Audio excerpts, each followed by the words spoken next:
Hey Sycamores, welcome to Almost Live. I'm your host, Reagan Daugherty. Today we're talking to the Indiana State University President, Mike Godard. Almost Live starts right now.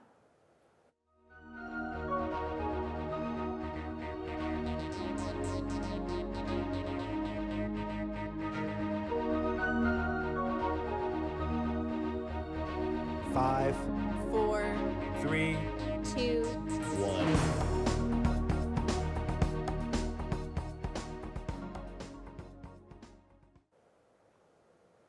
Thank you so much for joining us today. We're so excited to have you here. Can you start off by telling us a little bit about yourself? Yeah, thanks, Reagan. Appreciate being here and for the opportunity. A little bit about myself. I guess I'll start by saying I've been married to my wife, Catherine, for 26 years. We have 2 boys, both adults in theory at this point, 24 and 21. Grant is my oldest, Lance is my youngest. And they don't live with us full time anymore, but they do come to visit from time to time. I think one other important thing is we have another member of our family, and that's our nearly 16-year-old Shih Tzu named Snickers.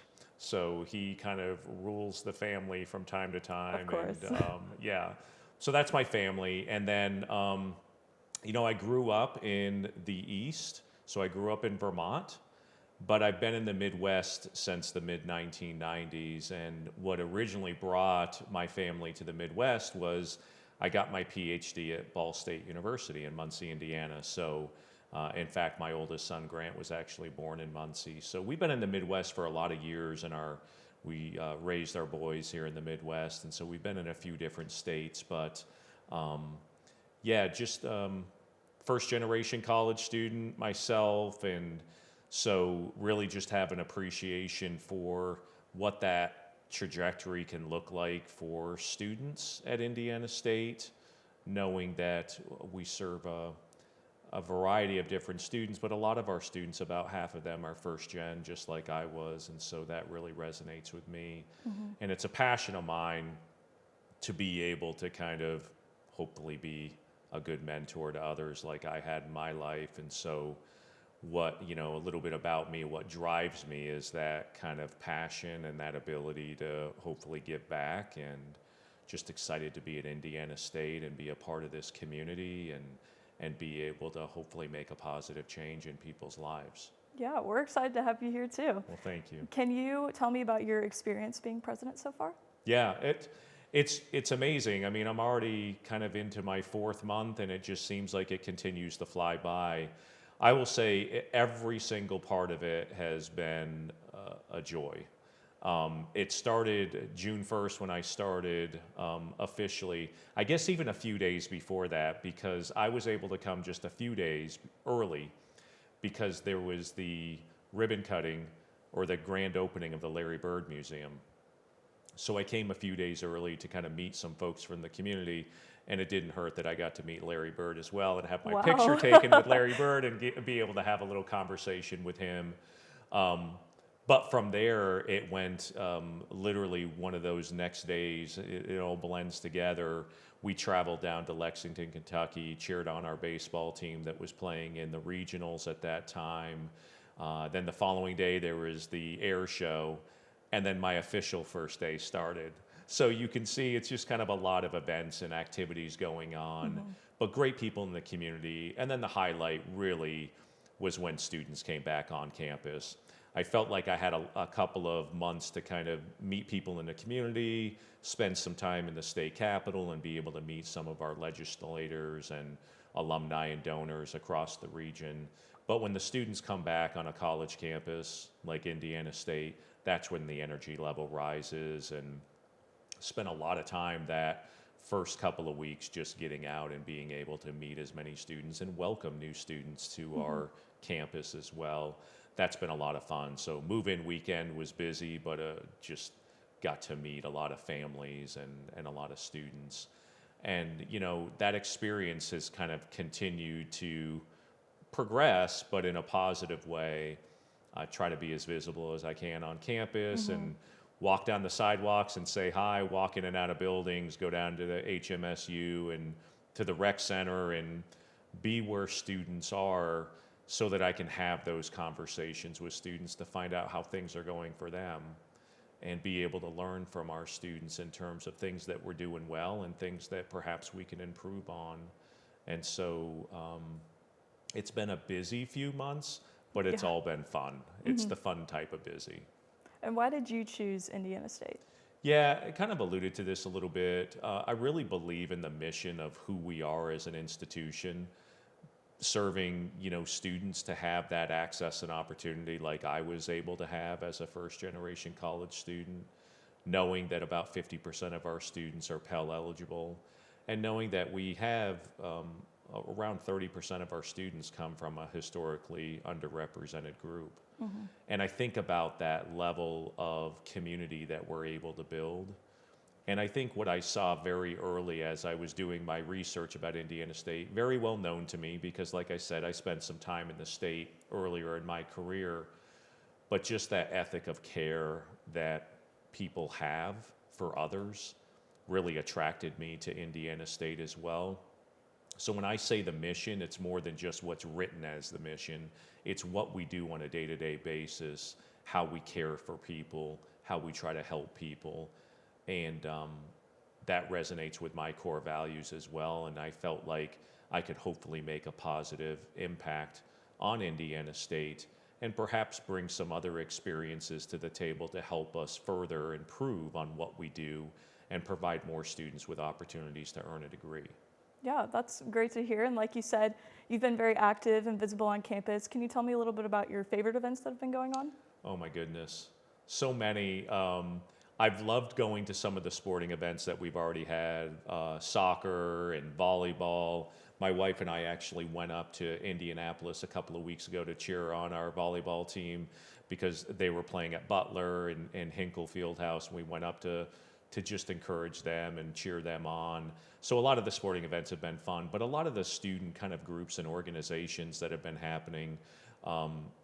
Just last night, I was at SGA and being able to talk to our students involved in there and great dialogue and conversation. And then the more celebratory types of things like the party on where the fountain is and those types of kind of events.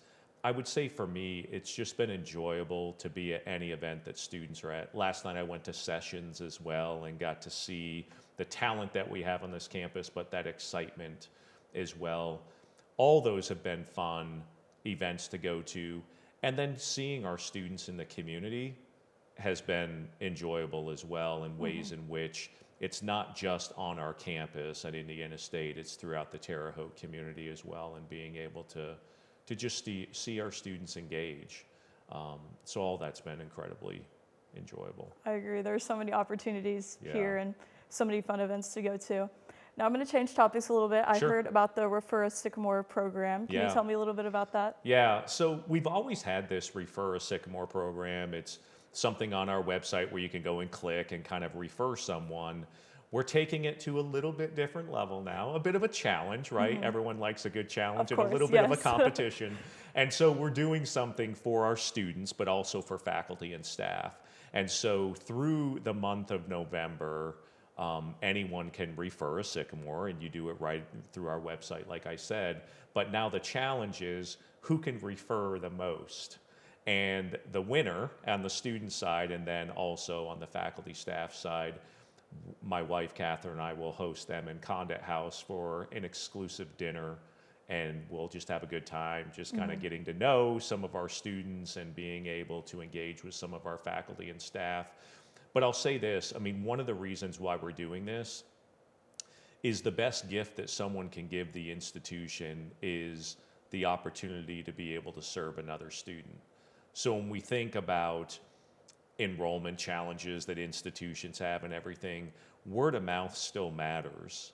And being able to directly refer someone or directly encourage someone to come to Indiana State to experience the things that someone like you has experienced with those outside the classroom opportunities, inside the classroom, obviously, we know that that's going to happen, but knowing that someone can reinvent themselves when they come to Indiana State, you are who you are sometimes coming out of high school, but think about coming to Indiana State and being able to kind of be whoever you want to be moving forward. And I think so many of our students have those stories about what that's meant for them. And so why not pay it forward and refer someone else, and let's at least invite them to come to campus and see what we're all about. And then hopefully it translates into them wanting to come here. So we're excited about this challenge and being able to eventually have dinner with some students. And I think we said 8 students, so the top 8 students, so it's not just one, right? You only have to be in the top 8, Yeah. so you can do that, right? That we'll be able to have a dinner with all those students, and then the same thing for the faculty and staff.